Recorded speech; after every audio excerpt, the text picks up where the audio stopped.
नमस्कार, मी स्नेहल चौधरी. आपण पाहत आहात एलएस मराठी. एलएस मराठीच्या स्पेशल बुलेटिनमध्ये आपलं स्वागत आहे. बुलेटिनच्या सुरुवातीला पाहूयात काही वेगवान हेडलाईन्स. राहुल गांधी पुण्यात येणार. राहुल गांधी युवक विद्यार्थ्यांशी चर्चा करणार. हर्षवर्धन सपकाळ यांनी दिली माहिती. राज्यातील 36,211 कंपन्या बंद. पायाभूत सुविधांच्या अभावामुळे उद्योगाचे स्थलांतर होणार भूषणावह नाही. शरद पवारांनी व्यक्त केली चिंता. केंद्राकडून जनगणना 2027 साठी 40 प्रश्नांची अधिसूचना जारी. जनगणनेत जात, धर्म, मातृभाषा आणि शिक्षणाची माहिती घेतली जाणार. बीसीआयचे अध्यक्ष मनन मिश्रांचा वादग्रस्त आदेश. आदेशानुसार NALSAR विधी महाविद्यालयाच्या 2026च्या बॅचच्या विद्यार्थ्यांना वकील म्हणून नोंदणी करण्यास मज्जाव. एनडीएवर टीका करणाऱ्यांनी आधी स्वतःचा इतिहास पाहावा. राहुल गांधी परदेशात जाऊन देशाची बदनामी करतात. राहुल गांधींच्या मोदींवर केलेल्या टीकेचं एकनाथ शिंदेंनी दिलं प्रत्युत्तर. लाडकी बहीण योजना कोणत्याही परिस्थितीत बंद होणार नाही. 1 कोटी बहिणींना लखपती दिदी करायचंय. देवेंद्र फडणवीसांचं लाडकी बहीण योजनेवर विधान. सिद्धिविनायक मंदिरातील कर्मचाऱ्याचा जेवण बनवतानाच उकळलेलं पाणी अंगावर सांडल्यानं मृत्यू. कर्मचाऱ्याच्या मृत्यूबाबत दादर पोलिसांकडून चौकशी सुरू. या पाहिल्या काही वेगवान हेडलाईन्स. आता पाहूयात सविस्तर बातम्या. वळूयात पहिल्या महत्वाच्या बातमीकडे. माळशेंद्रा, गोंदेगाव, बावणे, पांगरीसह इतर जिल्हा मार्ग क्रमांक 19 हा रस्ता जालना देऊळगाव राजा आणि जालना भोकरदन या दोन्ही राज्य महामार्गांना जोडण्याची मागणी वंचित बहुजन आघाडीचे युवा नेते विजय लहाणे यांनी राज्याचे मुख्यमंत्री देवेंद्र फडणवीस यांची प्रत्यक्ष भेट घेऊन केली आहे. हा रस्ता दोन्ही महामार्गांना जोडल्यास परिसरातील नागरिक, विद्यार्थी तसेच शेतकऱ्यांना मोठा फायदा होणार आहे. मागील 4 वर्षांपासून या रस्त्याच्या मागणीसाठी पाठपुरावा सुरू आहे. यापूर्वी महसूल मंत्री चंद्रशेखर बावनकुळे, पालकमंत्री पंकजा मुंडे, जिल्हाधिकारी जालना यांच्याकडेही करण्यात आली होती. मात्र याकडे सोयीस्कर दुर्लक्ष करण्यात आल्याचा आरोप सरपंच विजय लहाणे यांनी केलाय. आम्ही राज्याचे मुख्यमंत्री देवेंद्र फडणवीस साहेब यांना आम्ही आमच्या अनेक वर्षापासून प्रलंबित आलेला विषय आहे रस्त्याचा. भावना पांगरी ते गोंदेगाव राज्य महामार्गाला आमचं गाव जोडावा आमचे 5-6 गाव आहे. 5 ते 10 हजार लोकसंख्येचे त्या रस्त्यावर येणं जाणं आहे. पण शाळाचं असं, दळणवळण असं, लेकराच्या शिक्षणाचा विषय, अनेक प्रकारचे दवाखान्याचं काही काम असेल तर आम्हाला चिखलातून जावं लागतंय. आणि आमचं गाव जोडल्यामुळे एंडिंगचे गाव असल्या कारणाने आम्हाला तिथं अनेक प्रकारचे तिथं विकासापासून आम्ही त्या ठिकाणी वंचित आहे. आम्ही त्याच्यासाठी अनेक वेळ पालकमंत्री महोदयाला निवेदन दिलेलं आहे, जिल्हाधिकाऱ्याला निवेदन दिलेलं आहे. त्याच्यासाठी त्यांनी काहीच केलं नाही. त्यामुळे आम्ही आज मुख्यमंत्री साहेबाला या ठिकाणी निवेदन दिलेलं आहे, त्यांना सकाळ झालेलं आहे. आणि यानंतर आता आम्ही मुख्यमंत्री साहेबाचा बघतो आता मुख्यमंत्री साहेब या निवेदनावर काय करतात. कारण आतापर्यंत आमचे जेवढे निवेदन आम्ही दिले तर आम्हाला सकाळ आमचं जे काय उत्तर फक्त आम्हाला त्यांना पाठवलं की आज बघतो आम्ही या डीपीटीसी मध्ये घेतो, या डीपीटीसी मध्ये घेतो, पण कोण्याही डीपीटीसी मध्ये घेतलं नाही. आमचं आता आम्ही या निवेदनामध्ये असं टाईप केलेलं आहे की येणाऱ्या जे डीपीटीसी ची मिटिंग आहे त्या मिटिंग मध्ये आमचा रस्ता हा राज्य महामार्गाला गोंदेगाव ते भावना पांगरी जोडावा. याला 4 ते 5 खेडे जोडलेले आहे. 5 ते 10 हजार लोकसंख्येचे गाव आहे, हे जोडले गेले पाहिजे. अन्यथा आम्हाला 5-10 हजार लोक घेऊन रस्त्यावर येऊन. पुढची बातमी आहे बीडमधून. बीडमध्ये पालकमंत्री सुनेत्रा पवार यांच्या दौऱ्यात मोठा गोंधळ उडाला. सुरक्षेच्या कारणास्तव पोलिसांना ऐनवेळी ताफ्याचा मार्ग 2 वेळा बदलावा लागलाय. उपमुख्यमंत्री सुनेत्रा पवार यांच्या ताफ्याचा 2 वेळा मार्ग बदलण्यात आलाय. विलास घुले यांच्या मृत्यू प्रकरणाची चौकशी व्हावी आणि न्याय मिळावा यासाठी घुले कुटुंबीय आणि त्यांचे नातेवाईक गेल्या 10 दिवसांपासून बीड जिल्हाधिकारी कार्यालयासमोर आमरण उपोषणाला बसले होते. मात्र प्रशासनाकडून दखल घेतली जात नसल्याचा आरोप करत आज घुले यांच्या पत्नीनं विषारी द्रव्य प्राशन करून आत्महत्येचा प्रयत्न केल्यानं वातावरण अत्यंत तणावपूर्ण बनलं होतं. त्यांच्यावर सध्या बीड जिल्हा रुग्णालयात उपचार सुरू आहेत. आज पालकमंत्री सुनेत्रा पवार यांच्या हस्ते बीडमध्ये संत भगवान बाबा वसतिगृहाचे उद्घाटन होणार होते. या कार्यक्रमासाठी ठरलेला नियोजित मार्ग घुले कुटुंबीय आणि नातेवाईक ताफा अडवण्यासाठी आक्रमक झाल्यामुळे पोलिसांनी ऐनवेळी बदललाय. आंदोलकांच्या तीव्र रोषाचा सामना टाळण्यासाठी प्रशासनाला 2दा मार्ग बदलावा लागला असून सध्या शहरात आणि कार्यक्रमाच्या ठिकाणी पोलिसांचा मोठा बंदोबस्त तैनात करण्यात आलाय.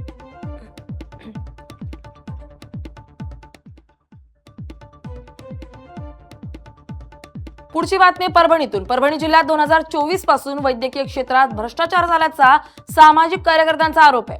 अधिकारी कर्मचाऱ्यांच्या संगनमतानं हा प्रकार झाल्याचा दावा करत प्रशासनावर भ्रष्टाचार लपवल्याचा आरोप करण्यात आलाय. ग्रामीण रुग्णालयांमधील धुळखात पडलेल्या रुग्णवाहिका, इमारतींची दुरवस्था आणि आरोग्य सुविधांकडे होत असलेल्या दुर्लक्षाचा मुद्दाही उपस्थित करण्यात आलाय. अंगणवाडी सेविका आणि विद्यार्थ्यांच्या प्रलंबित मागण्यांकडेही प्रशासनाचा दुर्लक्ष होत असल्याचा आरोप करण्यात आलाय. जिल्हाधिकारी कार्यालयासमोर सुमारे 50 किलो वजनाचे कागदपत्रांचे गठ्ठे ठेवत आता अन्न त्याग आंदोलनाचं हत्यार उपसण्यात आलंय. आता प्रशासन या आंदोलनाची दखल घेणार की दुर्लक्ष करणार याकडे सर्वांचंच लक्ष लागलंय. परभणी जिल्ह्यामध्ये वैद्यकीय क्षेत्रात आणि अंगणवाडी क्षेत्रामध्ये जो भ्रष्टाचार चालू आहे त्या भ्रष्टाचाराचा अनेक वेळा हितम वाकळी यांनी पर्दाफाश केला, पण या प्रकरणावर आतापर्यंत कुठलेच असे ठोस निर्णय झालेले नाहीत. आज परत एकदा परभणी जिल्हा अधिकारी कार्यालयासमोर हे सर्व 2 वर्षाचा डाटा घेऊन ओपनसाठी बसलेले आहेत. प्रीतम सर, काय किती दिवसाचा हे डाटा आहे? परभणी जिल्ह्यातील वैद्यकीय विभागामार्फत राबवल्या गेलेल्या मानव विकास मिशन योजना तथा आपल्या जिल्ह्यातील ज्या काही अंगणवाड्या आहेत त्या अंगणवाड्यांकडून जिंतूर तालुक्यांमध्ये ज्या काही समजा सेवा सुविधांच्या योजना होत्या, अर्थात आपल्याकडे अंगणवाडीसाठी जो काही खाद्याची योजना असेल किंवा शासकीय वाहनाचा घोटाळा असेल, ही सर्व पुरावे आज आम्ही जनतेला खुले केलेले आहेत. प्रशासनाने अनेक निवेदनं देऊन देखील अंगणवाडी असेल किंवा वैद्यकीय विभाग असेल यावर कोणतीही कारवाई न केल्याने, वेळोवेळी अर्जदाराची दिशाभूल केल्याने तथा अर्जदारालाच खोट्या 354 मध्ये अर्थात छेडछाडीच्या गुन्ह्यामध्ये फसवण्यात. पुढच्या बातमीकडे वळूयात. नवी मुंबईतील हार्बर आणि ट्रान्स हार्बर मार्गावरील 16 रेल्वे स्थानकांचे सिडकोकडून मध्य रेल्वेकडे हस्तांतरण करण्यात आले. मात्र या स्थानकांवर काम करणाऱ्या 323 सफाई कामगारांच्या नोकरीवर या हस्तांतरणामुळे गदा आली आहे. सिडकोने संबंधित कामगारांनाच कामावर घेण्याचं पत्र दिलं असतानाही मध्य रेल्वेनं नकार दिल्यानं कामगार आक्रमक झालेत. कामगारांनी खासदार नरेश म्हस्के आणि श्रीरंग बारणे यांना घेराव घालत जाब विचारलाय, तर सिडको भवन परिसरात काही काळ तणावाचं वातावरण निर्माण झालं. प्रामुख्याने मागणी अशी आहे की नवी मुंबईतील 13 रेल्वे स्टेशन आणि बामणनगरी, खारकोपर, तरघर हे 16 स्टेशनचे सिडकोकडून रेल्वेला हस्तांतर झाले आज बोलतायत. यापूर्वी हे 3च झाले होते हे, परंतु त्या स्टेशन बांधल्यापासून त्या स्टेशनवरती काम करणाऱ्या सफाई कामगार एकूण 323 सफाई कामगार आहेत. ह्या कामगारांचा विचार केला नाही.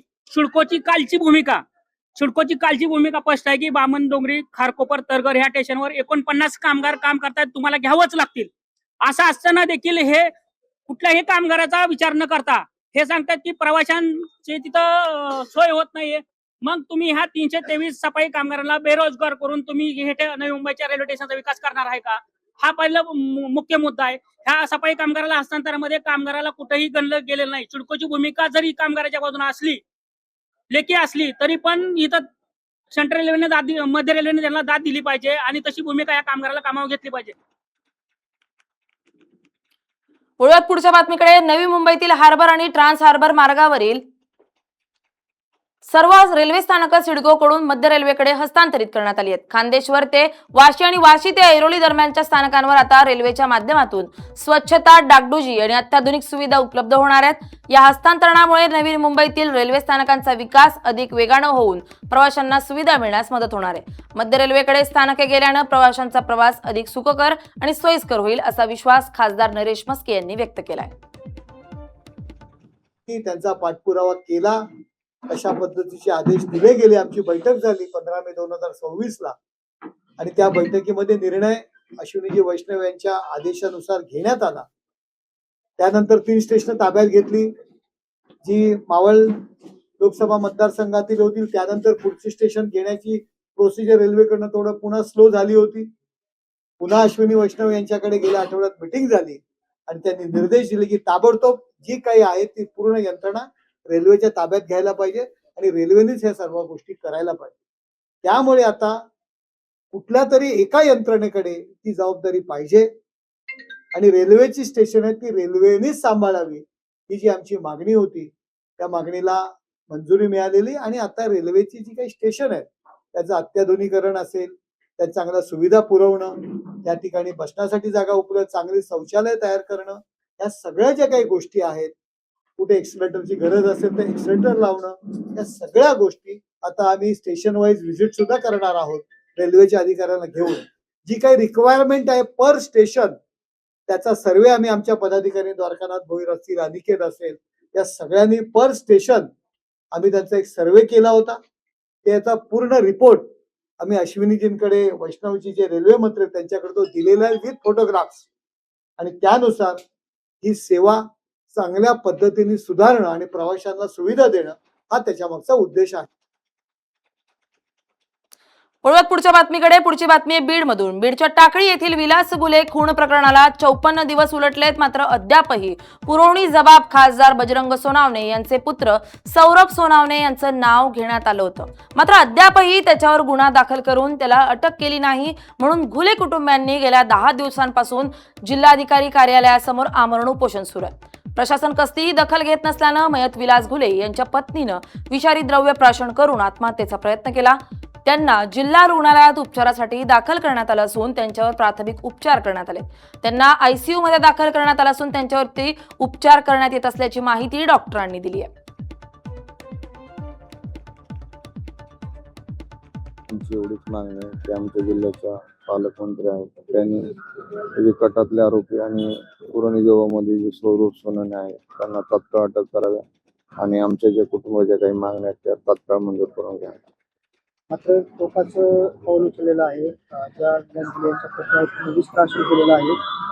सरकार ऐकत नाही तर प्रशासन ऐकत नाही, आक्रोश होतो नातेवाईकांचा. प्रशासनाने दखल जर घेतली असती तर ही वेळ आमच्या कुटुंबावर आली नसती. एकतर भाऊ गेलाय माझा, त्यानंतर आम्ही त्यांना आमच्या परिवारातलं कोणतर संपव हे ते वाट पाहत आहेत आणि ते होणारच आहे. आता आज 5 वाजेपर्यंत तुम्ही अटेम्प्ट दिल्याच्या नंतर कुणी अधिकारी प्रशासनातले कुणी तुमच्याकडे आले होते का, किंवा त्यांनी काही आश्वासित केले का तुम्हाला? आम्ही लेखी देऊ असं देखील त्यांनी प्रशासनाने कळवलं होतं. नाही, लेखी नाही, कारवाई करा ना. लेखी काय उपयोग आहे त्या लेखीला देण्यात? अटक करा. या होत्या काही सविस्तर बातम्या. आता वळूयात महत्वाच्या घडामोडींकडे. पाहूया पहिली घडामोड. मुख्यमंत्र्यांच्या उपस्थितीत छत्रपती संभाजीनगरात तिरंगा रॅली. मोठ्या संख्येनं नागरिक रॅलीत सहभागी. स्वातंत्र्य दिनाच्या पार्श्वभूमीवर तिरंगा रॅलीचं आयोजन. मल्लिकार्जुन खरगेंच्या गंगाजल शुद्धीकरणाच्या कथित प्रकरणावरून हिंगोलीत काँग्रेस आक्रमक. निषेध मोर्चातून भाजपवर निशाणा. काँग्रेस पदाधिकारी आणि कार्यकर्ते आंदोलनात सहभागी. बीडमध्ये विलास घुले यांच्या पत्नीनं विषारी द्रव्य प्राशन केल्यानंतर नातेवाईक आक्रमक. जिल्हाधिकारी कार्यालयासमोर ठिय्या. सुनेत्रा पवारांच्या भेटीसाठी शासकीय विश्रामगृहासमोर आंदोलन.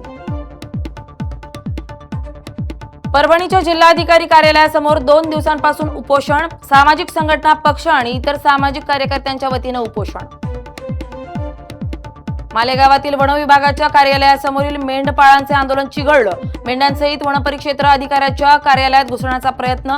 आंदोलनकर्ते आणि पोलिसांमध्ये बाचाबाची. धाराशिवच्या तुळजाभवानी मंदिराच्या CCTV प्रकल्पावरून वाद. चीनी कंपनीच्या CCTVवरून कैलास पाटलांचा सवाल. STQC प्रमाणित नसल्याचा मुद्दा उपस्थित. श्रावणातील पहिल्याच दिवशी पंढरपूरला पावसाची जोरदार हजेरी. पंढरी नगरी अक्षरशः चिंब भिजली. नागरिकांनी आवश्यक ती खबरदारी घेण्याचं आवाहन. स्वातंत्र्य दिनाच्या पार्श्वभूमीवर हिंगोली शहरात रोषणाईची तयारी. शहरातील प्रमुख चौक, रस्ते आणि शासकीय इमारती परिसरात पथदिवे आणि आकर्षक रोषणाईचे काम वेगानं सुरू.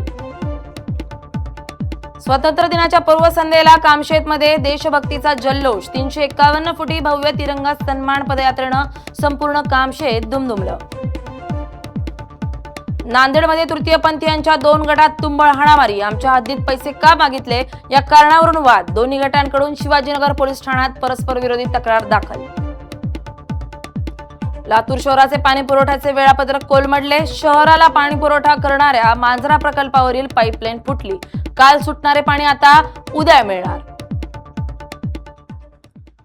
या होत्या काही महत्त्वाच्या घडामोडी. पाहत रहा LS मराठी, सत्याची नवी दिशा.